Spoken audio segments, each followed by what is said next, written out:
ka-business, magandang araw po muli. Tapos si Pinoy na Osipa dito sa Australia. So mga ka-business, ayan po, pinapakita ko po sa inyo yung mga breeder natin na lilinisan po natin ng mga box. So samahan nyo ako sa paglilinis at pagpapakita kung ilan po ang mga pinipisa nila hanggang sa ngayon. Hindi sila nagbabago dahil nga sinabi ko sa inyo noon kung ang inahin nyo na kinuhanan ng mga ginawa nyong inahin, maganda ho magpisa. Pagpapatuloy po yun yung mga ano nila, yung mga inakay nila.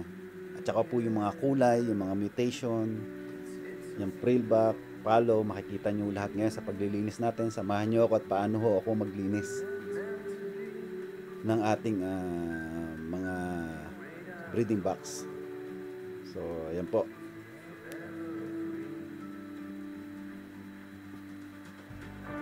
So ayan nga po, ayan po yung unang inakay natin. Nakita nyo kung gaano yung dumi. Mga 1 linggo ako bago maglinis. Kasi maliliit po yan na una. So kailangan mga 1 linggo bago kasi mabigat ang kamay nyo. Mali ang paghawak nyo doon sa bagong inakay, mapitchit nyo, mamatayo sila. So kaya ho dyan, yung mga yung kusot ko, makapal ho yan, nasa timbayan. So para madakot ko sila na hindi ko nasasaktan.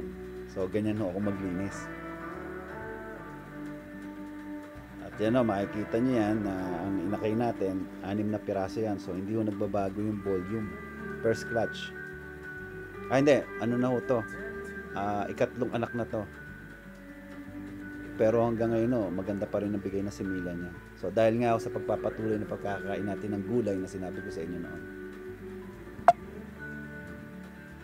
Nakita nyo kung paano ko siya kunin. Nasa 1 timbaho siya ng mulch, lalagay ko yan. Ayun yung malalaki kasi hindi na siya ganun kaselan na hawakan. So ayan makikita nyo, pa isa-isa yung malalaki. Ngayon pagdating dyan sa maliliit, yan dinadakot ko na. Ayan, may kasamang mulch. So hindi ko siya masasaktan. Kung makikita nyo, may red eye yan. Yan galing sa rainbow natin dahil nga nilagyan ho natin ng lutino para mag-yellow-yellow yung ating kulay ng ng rainbow. So ayan siya, 6 na piraso yan. Kaya marami pa rin tayong nasusuplayan ng ibon. So ayan galing din sa rainbow, kapipisa lang papakita ko sa inyo kung paano pag-handle ko dyan. May 2 itlog pa ewan natin kung mapipisa pa yung 2 itlog na yan. Konti lang yung mulch, yung kusot natin. So dyan makikita nyo kung paano ko hahawakan. Kasi may bagong pisa a day old lang yan, yung isang yan. So kailangan magdahan-dahan kayo. Lalo na sa mga baguhan, doon ko sinasabi yan sa mga baguhan. Ganyan ang gagawin nyo.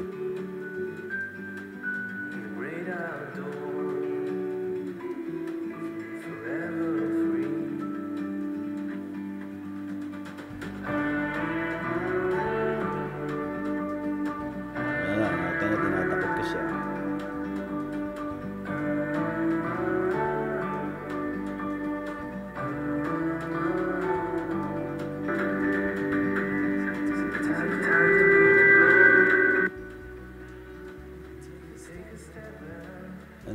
Makikita nyo yan na kaya so yan naman yung yung malalaki na natin na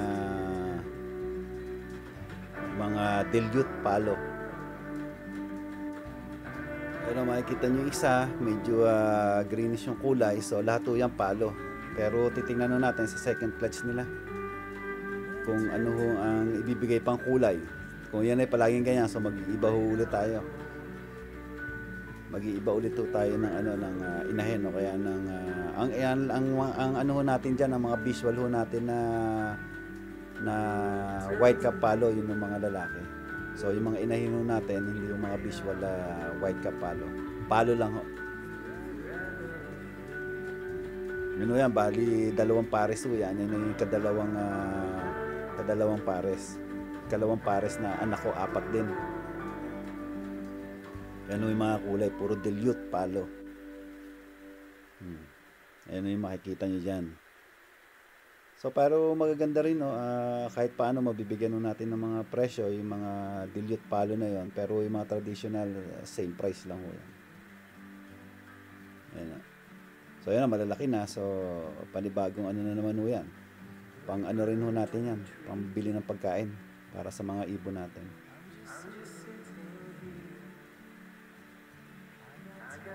Tsaka malulusog ho kasi palagi pa rin ho. Ganun pa rin ang sistema natin ng pagpapakain ng mga gulay. At saka everyday ho, palito tayo ng tubig. Yan ho mahalaga. Pagpapalito ng tubig.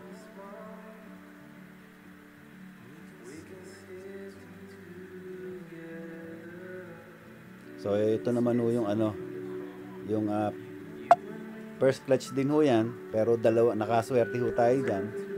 Dalawang white cap palo ho yan. Isang cinnamon white cap palo, cobalt cinnamon white cap palo, at saka isang hindi ko masyado makita pa ang kulay nito eh. Parang blue. Pero sabihin natin albino white cap eh. Pero tingnan natin paglaki, papakita ko sa inyo kung ano yung talagang kulay niya. Medyo nag-yellow siya eh. Hindi ko masyadong ma-recognize pa ang kulay niya. Yan o, white cap palo yan. Cinnamon, yeah, cobalt cinnamon white cap palo. Tawagin nun natin yung albino white cap palo sa ngayon. At least meron na tayong mga bagong white cap palo na nakikita. Galing ho yan sa ito naman ang dito, visual white cap palo yung female. So kaya gano'n, nagbe-base tayo minsan kung ano yung inilagay natin na pares, kung saan siya nagbe-visual na maganda. So doon tayo magbe-base at yung susunod natin, yung testingin natin. So napakagandang ibon, 6 na piraso, first clutch. Combination, white cap, regular white cap, clear wing white cap, at saka rainbow. Ang pinag-combine ko dyan. Ang kinalabasan natin dyan is Australian Heritage Budgie. So ang mga kulay nila, green clear wing at saka cobalt clear wing. Australian Heritage Budgie. So kung makikita niya paglaki, papakita ko sa inyo pag talagang matured na sila, kung nag-enhance pa yung kulay nila. Yan na, napakagandang ibon. Golden face yung mga yan. Tutuwa ako dyan sa ibon niya kasi first clutch 6. So ibig sabihin natin na hindi ganun kataas ang presyo, pero kung 6, maganda yan.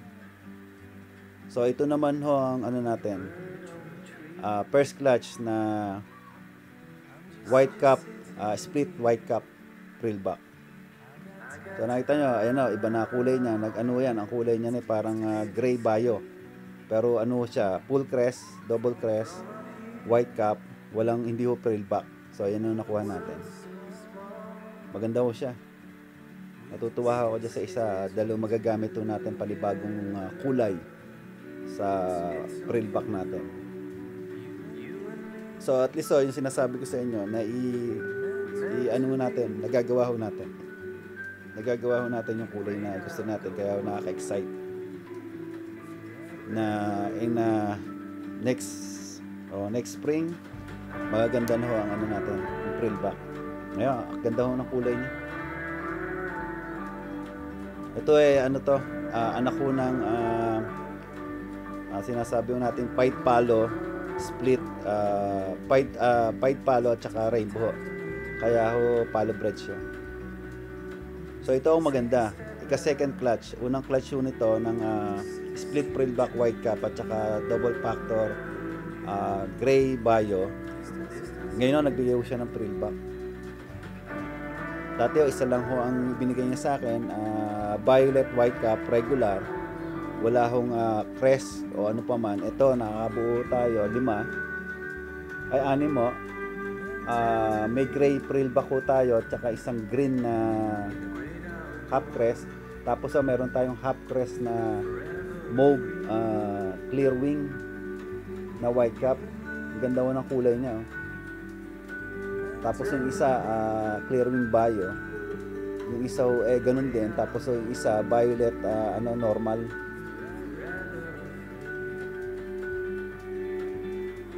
Kaya maganda magiging experiment natin next year. Next sa spring ito, lalo ho itong isang to nakatalikod na to.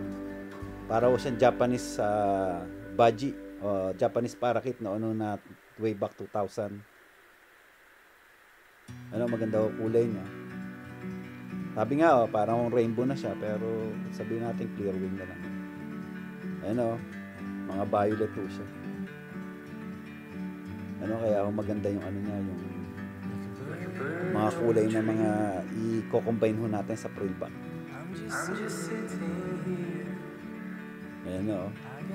Saka puting-puti ho yung ulo niya.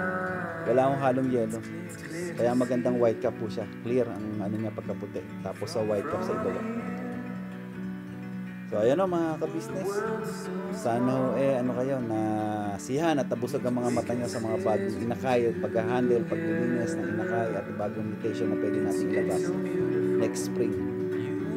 So ayan magiging target natin sa susunod nating breeding season. Salamat po.